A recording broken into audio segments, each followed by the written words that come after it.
Hi, this is Mrs. Bustamante. We've gone through what homozygous and heterozygous genotypes mean, as well as phenotypes. So now we're going to see an example problem. What are we going to really do with this information?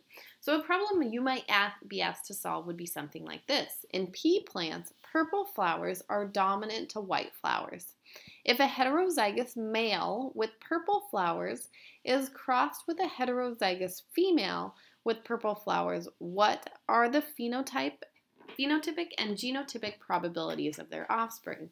Now, most of the time, once students get these problems set up, they can really whip through them and they understand them pretty easy. The hard part is typically going from what all these words mean and putting it in a frame or context that you understand, and then you can then solve, because it's a lot of vocabulary. The first part I want to pick apart here is that we know purple flowers are dominant to white flowers.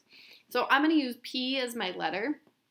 And when I use P, I'm going to say a capital P then always means that I have purple flowers. And in order to have white flowers, I have to be lowercase p, lowercase p. It says a heterozygous male. Well, if I'm a heterozygous male, that means that I have one dominant allele for purple flower and one recessive allele for purple flower. Now, why do I see that? Well, purple is dominant, so anytime I have a capital or a dominant allele, I'm going to show purple flowers, even if my other allele is different, because it's recessive. And that's what Mendel discovered, that the dominant allele will cover up this recessive allele for a generation or two, depending on what else is around. And then it says, is crossed with a heterozygous female with purple flowers. So again, heterozygous, it means I have to have different alleles, but I'm still showing the dominant phenotype because I have one capital P and one recessive P to represent the recessive allele. Now, I actually don't have to hear in this problem that there's male and female. It doesn't really matter. It just gives me kind of a way to differentiate them as I work through the problem.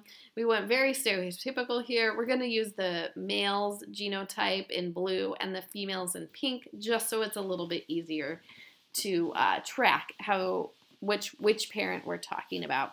So then we want to figure out the phenotype and genotype probabilities of their offspring. So in order to do that, I use something called a Punnet Square.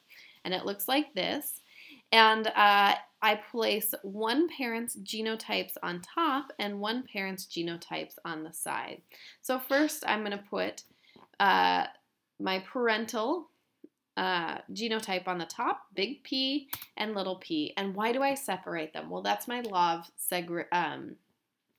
segregation, and that I only get one gene from each parent. So this parent can only give his offspring either the dominant allele or the recessive allele.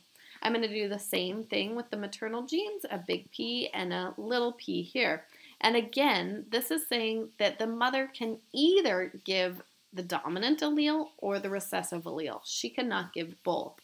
So now that I have my Punnett square set up with my parental alleles surrounding the outside, I'm going to fill each of these squares.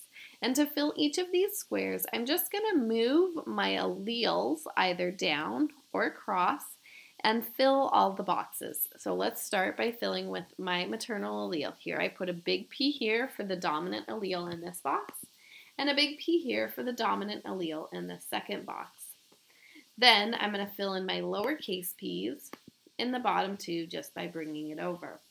I add my other allele from the other parent, big P, and I bring this big P all the way down to fill that box down there.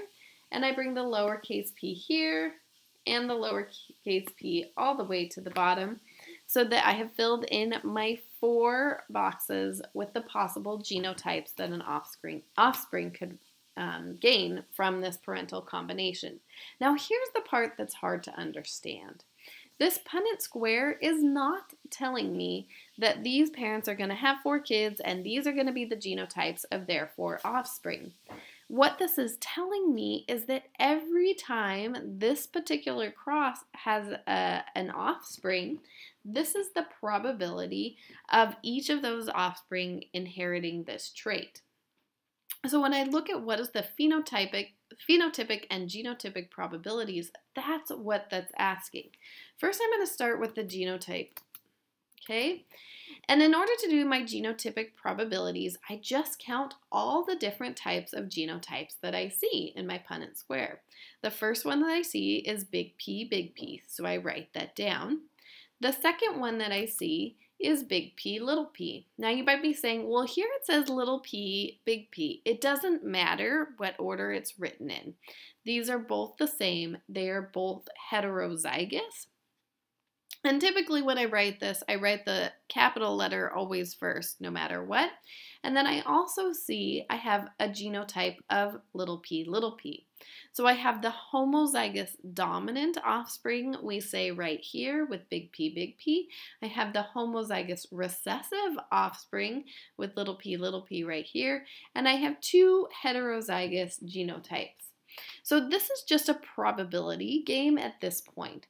I have one of my 4 boxes that is big P.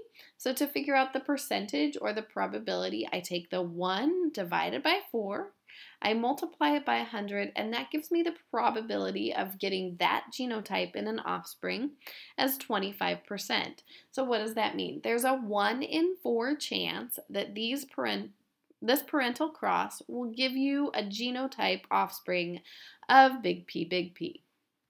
I count my heterozygous offsprings. There's 2 out of 4. So I take 2 divided by 4 times 100 will give me a 50% chance that they have a heterozygous offspring. Now you're wondering, should I reduce that fraction? You could, but it's not necessary. It will get the same answer.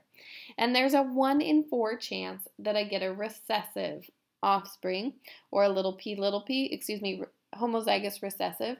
So I would do 1 in 4 times 100 equals 25%. And yes, your percentages should add up to 100. So that would be my genotypic probabilities, or my genotype probabilities. I listed the 3 possible genotypes, and I listed the probability of these parental crosses having 1 offspring and having it have that genotype.